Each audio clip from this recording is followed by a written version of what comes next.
ಪರಪ್ಪನ ಅಗ್ರಹಾರ ಜೈಲಿನಲ್ಲಿ ರಾಜಾತಿಥ್ಯ ಪ್ರಕರಣ ದರ್ಶನ ಆಪ್ತ ನಟ ಧನ್ವೀರ್ಗೆ ಸಿಸಿಬಿ ಗ್ರಿಲ್.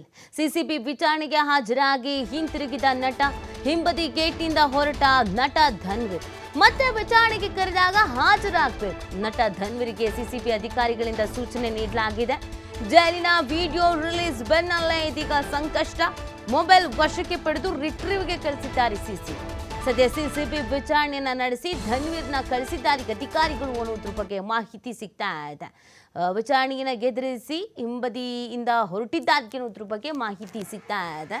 ಸೊ ಯಾಕೆ ಧನ್ವೀರ್ನನ್ನೇ ವಿಚಾರಣೆಗೆ ಒಳಪಡಿಸಿದ್ರು ಅಂತ ನೋಡೋದಾದ್ರೆ, ಆಗಾಗ ದರ್ಶನ್ ಆಪ್ತ ಆಗಿರುವಂಥ ಹಿನ್ನೆಲೆಯಲ್ಲಿ ಜೈಲಿಗೆ ಭೇಟಿ ಕೊಡ್ತಾ ಇದ್ರು. ಸೊ ವಿಡಿಯೋ ಮಾಡಿರಬಹುದಾ, ವಿಡಿಯೋ ಸಿಕ್ಕಿರಬಹುದಾ ಅನ್ನೋದೊಂದು ಪ್ರಶ್ನೆ ಇದೆ. ಅಥವಾ ಇನ್ಯಾರನ್ನೋ ಕಾಂಟ್ಯಾಕ್ಟ್ ಮಾಡಿ ವಿಡಿಯೋನ ಪಡ್ಕೊಂಡು ಬೇಕಂತಾನೆ ವಿಡಿಯೋ ವೈರಲ್ ಮಾಡಿದ್ದಾರಾ ಅನ್ನೋ ಅನುಮಾನವೂ ಇದೆಯಂತೆ. ಸೊ ಆ ಹಿನ್ನೆಲೆಗಳಿಗೆ ಇವರನ್ನ ವಶಕ್ಕೆ ಪಡೆದು ವಿಚಾರಣೆಯನ್ನ ಮಾಡಲಾಗಿದೆ ಅನ್ನೋದ್ರ ಬಗ್ಗೆ ಮಾಹಿತಿ ಸಿಗ್ತಾ ಇದೆ. ಸೊ ಸದ್ಯ ಇದಕ್ಕೆ ಸಂಬಂಧಪಟ್ಟಂತೆ ಮೊಬೈಲಲ್ಲಿ ಏನಾದರೂ ವಿಡಿಯೋ ಇತ್ತಾ ಅಥವಾ ಯಾಕೆ ಡೌಟ್ ಬಂತು, ಪ್ರಮುಖವಾದಂಥ ಹಿಂಟ್ ಅನ್ನೋದೇನಾದರೂ ಸಿಕ್ಕಿದೆಯಾ ಅಧಿಕಾರಿಗಳಿಗೆ, ಇದು ತುಂಬಾ ಇಂಪಾರ್ಟೆಂಟ್ ಆಗುತ್ತೆ. ಸೊ ಈ ವಿಡಿಯೋ ವೈರಲ್ ಇದೆಯಲ್ಲ, ಜೈಲಿನ ವಿಡಿಯೋ ವೈರಲ್, ಇದರಲ್ಲಿ ದರ್ಶನ್ನ ವಿಚಾರವೂ ಕೂಡ ನಡೆದಿತ್ತು. ಈ ಹಿಂದೆ ಒಂದು ಫೋಟೋ ವೈರಲ್ ಆಗಿತ್ತು, ಅವರು ಜೈಲಲ್ಲಿ ಹೇಗಿದ್ದಾರೆ ಏನು ಅಂತ. ಅದಾದಮೇಲೆ ಅವ್ರನ್ನ ಪರಪ್ಪ ಅಗ್ರಹಾರದಿಂದ ಬೇರೆ ಕಡೆಗೆ ಶಿಫ್ಟ್ ಮಾಡಿದ್ರು, ಅದೆಲ್ಲರಿಗೂ ಗೊತ್ತಿರೋ ವಿಚಾರ. ಈಗ ದಿಂಬು ಹಾಸಿಗೆ ಕೇಳ್ತಿದ್ದಾರೆ, ಅವ್ರಿಗೆ ಕೊಡ್ತಾ ಇಲ್ಲ, ಅದು ಒಂದು ಕಡೆ ವಾದ ಇದೆ. ಹಾಸಿಗೆ ದಿಂಬು ಕೇಳಿದ್ರೆ ಕೊಡಲ್ಲ ಅಂತಾರೆ, ಇಲ್ಲಿ ನೋಡಿದ್ರೆ ಬೇರೆಯವರೆಲ್ಲ ಎಣ್ಣೆ ಪಾರ್ಟಿ ಮಾಡಿಕೊಂಡು ಡ್ಯಾನ್ಸ್ ಹಾಕೊಂಡು ಕೇಕ್ ಕಟ್ ಮಾಡ್ಕೊಂಡು ಇರ್ತಾರೆ ಅಂತ.